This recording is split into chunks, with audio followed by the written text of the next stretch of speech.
The law office smelled of stale coffee and broken dreams. Rain drummed against the windows of Hartley and Associates as Sarah Chun sat rigid in the leather chair, her fingers white-knuckled around her purse strap. The mahogany conference table stretched between her and her half-brother Marcus like a chasm of resentment 20 years in the making. And to my son Marcus, Attorney Hartley's voice droned through the humid Chicago afternoon, I leave the family home at 1247 Oak Street, valued at $400,000, along with all investments and liquid assets totaling approximately $1.2 million. Marcus leaned back with a satisfied smirk, his Armani suit pristine despite the humidity. His wife Jessica squeezed his arm, their matching gold watches catching the dim light. They'd been waiting for this moment since Dad's cancer diagnosis 6 months ago. To my daughter Sarah, Hartley continued, and the room fell silent except for the relentless rain, I leave my personal toolbox from the garage, along with its contents. The silence stretched like a taut wire. Then Marcus snorted, the sound sharp and cruel in the sterile air. A toolbox. Jessica whispered, loud enough for everyone to hear. That's it. Sarah's throat burned with unshed tears. 27 years of being the responsible daughter, of nursing Dad through chemo while Marcus played golf, of working double shifts at the hospital to help with medical bills while Marcus counted his inheritance. And this was her reward, a battered metal box full of rusty screwdrivers and broken dreams. But as Attorney Hartley handed her the key, an oddly heavy brass thing that felt warm against her palm, Sarah noticed something in his eyes. A flicker of knowledge. A secret. The toolbox wasn't just an inheritance. It was a message. And Sarah was about to discover that sometimes, what appears worthless holds the greatest treasure of all. The toolbox sat in Sarah's studio apartment like an accusation, its red paint chipped and faded from decades in Dad's garage. She'd carried it home in the rain, ignoring Marcus's parting shot. Enjoy your scrap metal, sis. Maybe you can fix something useful for once. Sarah traced the worn handle, memories flooding back like a dam burst. She was 8 again, standing on a milk crate in Dad's garage while he taught her to change spark plugs. Tools tell stories, Peanut, he'd said, his calloused hands guiding hers. Every scratch, every dent, it's all history. Frank Chin had been a man of few words but infinite patience. While Marcus spent weekends at country clubs with his mother, Dad's second wife who died 5 years ago, Sarah had been Dad's shadow in the garage. She'd learned to rebuild carburetors before she learned algebra, could spot a stripped bolt from across the room by age 12. But there had been shadows even then. Phone calls that ended abruptly when she entered the room. Men in expensive suits visiting the garage at odd hours. And Dad's nightmares, the ones where he'd wake up screaming about Rousseau and the old neighborhood. The truth had emerged in fragments over the years. Frank Chin hadn't always been a humble mechanic. In the 70s, he'd run numbers for the Rousseau crime family in Chicago's Little Italy. When he tried to go straight, marry Sarah's mother, and leave that life behind, Vincent Rousseau had made it clear, you never truly leave. Sarah's mother had died in what police called a random car accident when Sarah was 3. Frank had known better. He'd taken Marcus, his stepson from his brief second marriage, and Sarah, and disappeared into suburban anonymity. The garage became his fortress, his penance, his protection. Now, 24 years later, Sarah understood why Dad's hands had always trembled when he read certain names in the obituaries. Why he'd insisted she learn self-defense along with automotive repair. Why he'd made her promise never to trust anyone completely, not even family. The irony wasn't lost on her. Marcus, who'd spent his life despising Dad's blue-collar existence, had inherited everything built on blood money that Frank Chen had tried to wash clean with honest work. And Sarah, who'd cherished every moment in that sacred garage, had been left with what appeared to be nothing. She lifted the toolbox onto her kitchen table, the metal cool despite the summer heat. Time to discover what secrets lay beneath the surface. Hey, we'd love to know. Drop a comment below and tell us what city or state you're watching from. It's amazing how these family stories resonate with people everywhere. The brass key slipped into the lock with a soft click that echoed like a gunshot in her quiet apartment. Sarah's hands trembled as she lifted the toolbox lid. The interior was exactly as she remembered, organized chaos that only Dad could navigate. Wrenches nested in precise order, screwdrivers arranged by size, and that familiar smell of WD-40 and old metal that meant safety, meant home. But as she carefully removed each tool, her fingers discovered something impossible. The bottom of the toolbox felt wrong, too shallow compared to its exterior depth. She pressed against the metal floor and heard a hollow echo. A false bottom. Her heart hammered as she searched for a release mechanism. There, a tiny depression near the corner, almost invisible unless you knew where to look. She pressed, and a section of metal shifted with the softest whisper. Beneath lay a manila envelope, its edges yellowed with age. Sarah's name was written across it in Dad's careful block letters, along with a date. Open only if you find this yourself. Inside were photographs that made her blood freeze. Her father, 25 years younger, shaking hands with Vincent Russo outside a restaurant she recognized from news reports about mob hits. Bank statements showing regular deposits far exceeding a mechanic's salary. And a handwritten letter in Dad's careful script. Peanut, if you're reading this, I'm gone and you've inherited more than tools. The business I tried to leave behind never let me go. Every month for 20 years, I've been laundering money through the garage for the Russo family. The FBI has been watching, waiting. They made me a deal, information for protection. Everything you need is here. The flash drive contains 20 years of evidence. Agent Rodriguez at the Chicago field office knows to expect your call. The account number leads to enough clean money to start over anywhere. Your brother doesn't know. Keep it that way. He inherited the dirty money. You inherited the truth. Use it wisely. Dad. Sarah's apartment tilted around her. Every legitimate memory of Dad's work, every honest dollar she'd thought they'd earned, had been a lie. The garage hadn't been a sanctuary, it had been a front. Her phone buzzed. Marks. Hey sis, funny thing happened today. Remember Dad's old mechanic buddy, Sal? He stopped by the house asking about some equipment Dad was holding for him. Said he'd check with you next. You haven't seen anything weird in that junk box, have you? Sarah's mouth went dry. Sal Torino. She remembered him from the garage, thick hands, gold tooth, always too interested in what Dad kept locked up. No, she managed. Just tools. But even as she hung up, she heard car doors slamming outside her building. Through her window, she saw two men in dark suits approaching her entrance. One was Sal. The other was a stranger with dead eyes and a bulge under his jacket. Don't forget to hit that subscribe button and give this video a thumbs up.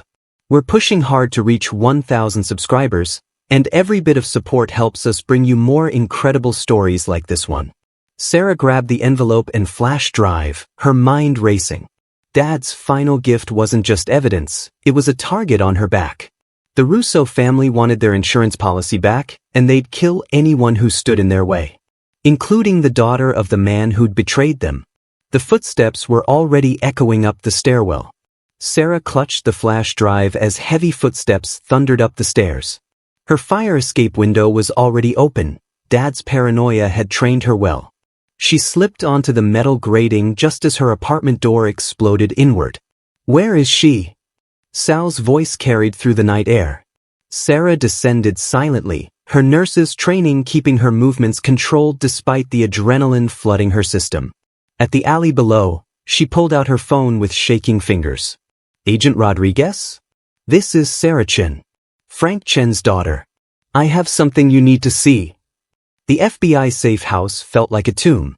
Rodriguez, a sharp-eyed woman in her 40s, spread the photographs across a metal table while tech specialists analyzed the flash drive. Your father was our best asset inside the Russo organization, Rodriguez explained. For 15 years, he fed us intelligence that dismantled half their operations. But Vincent Russo suspected a leak. Your father's cover was blown 3 months before he died. Sarah's world lurched. The cancer was real. But Vincent wanted him to suffer first, watch his family inherit blood money before he eliminated the loose end. That loose end being you. The flash drive contained everything: bank transfers, murder contracts, political bribes spanning 2 decades. But Vincent Russo had vanished after Frank's funeral, And without him, the evidence was just data. There's more, Rodriguez continued grimly. Your brother Marcus has been contacted. The Russo family offered him a deal: deliver you and the evidence, keep the inheritance. No questions asked. Sarah's phone buzzed. Marcus again. Sarah, where are you?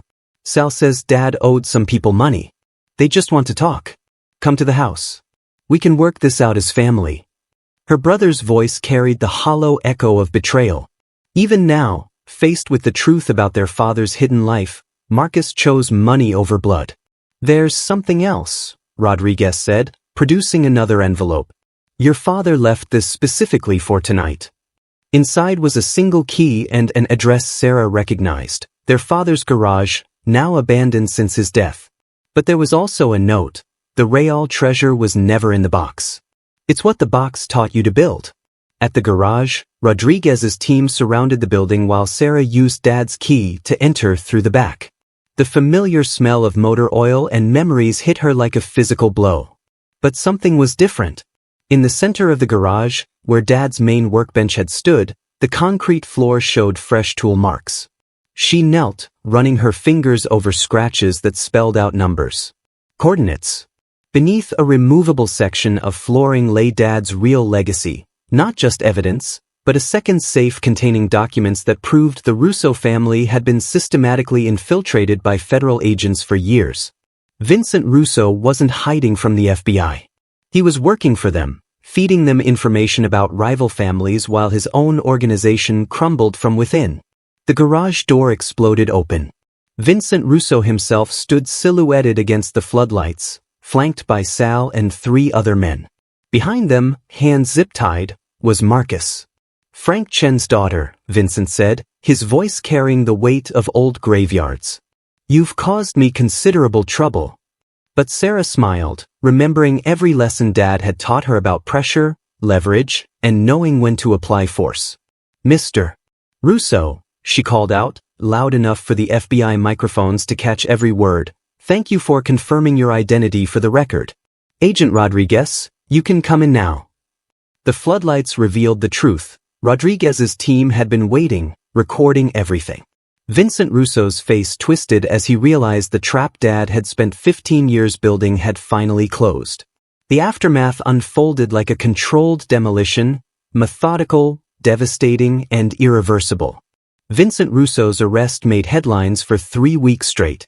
The evidence from Dad's flash drive, combined with the garage records and Russo's own recorded confession, shattered the crime family's 30-year stranglehold on Chicago's underworld.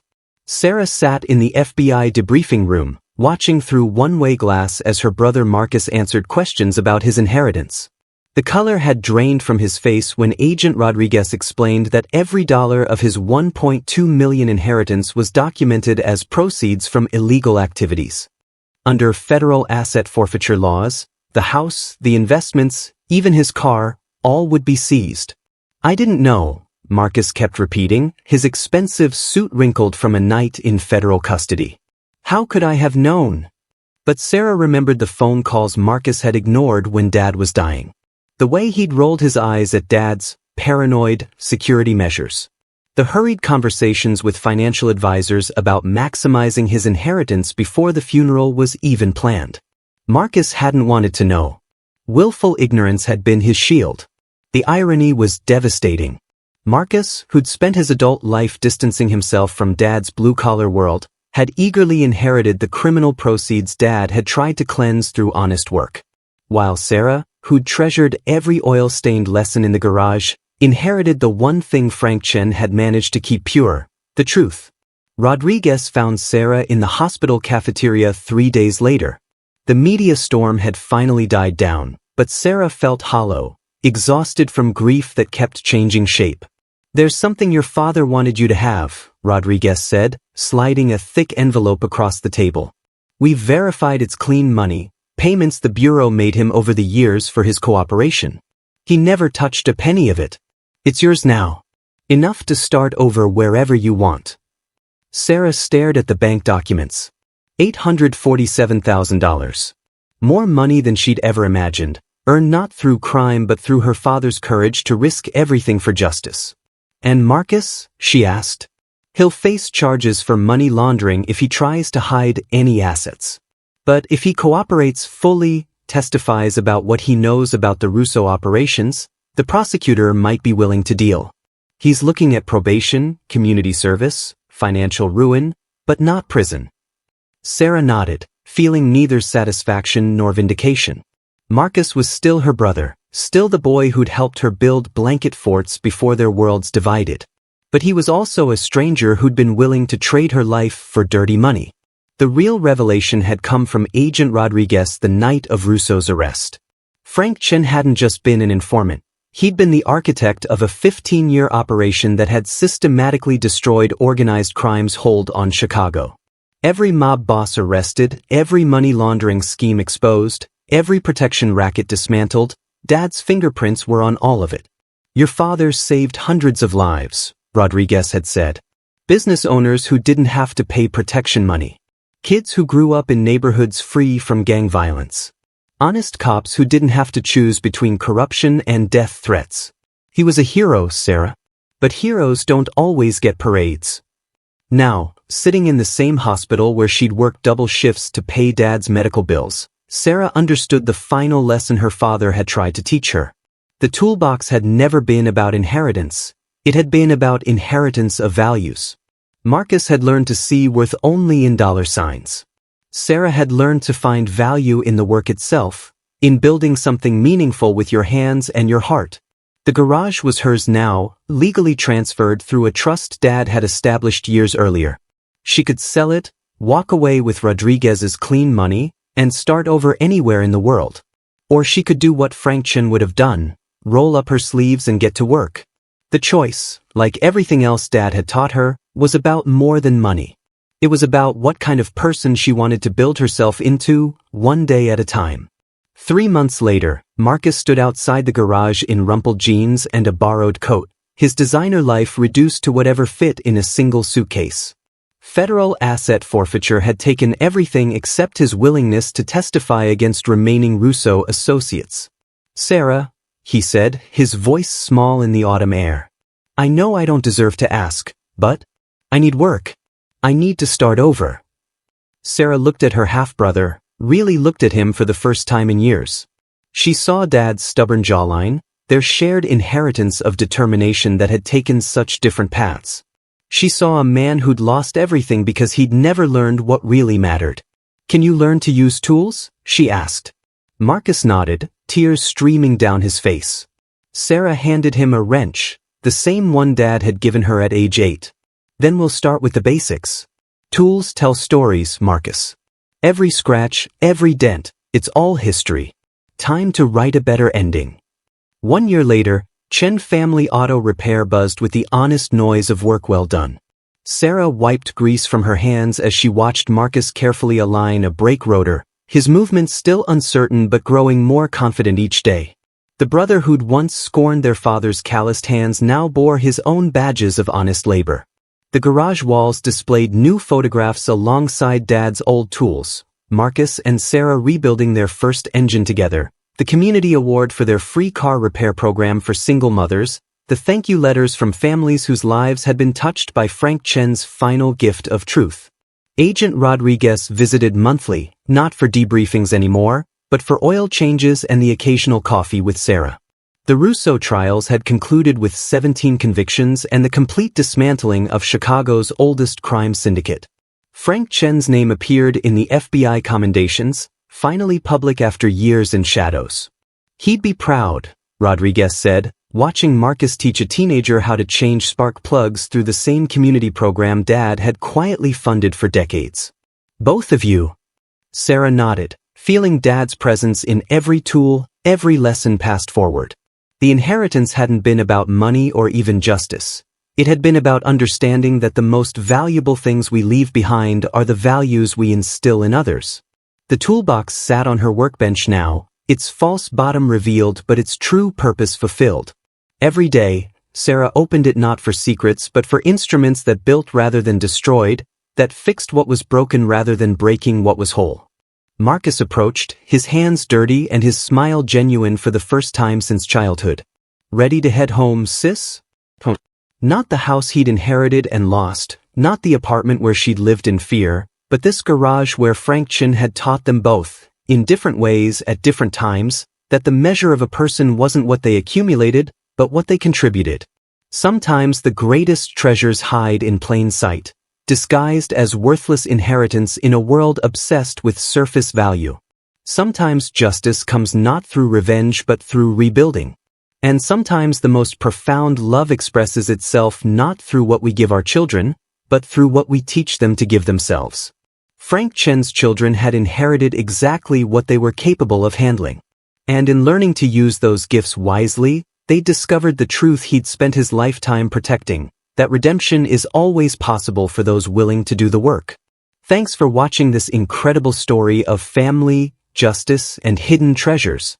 If you love tales of ordinary people discovering extraordinary legacies, smash that like button and subscribe for more amazing stories that prove truth really is stranger than fiction. What would you do if you inherited something that seemed worthless but held life-changing secrets? Drop your thoughts in the comments below. We read every single one. And don't forget to hit that notification bell so you never miss our latest uploads.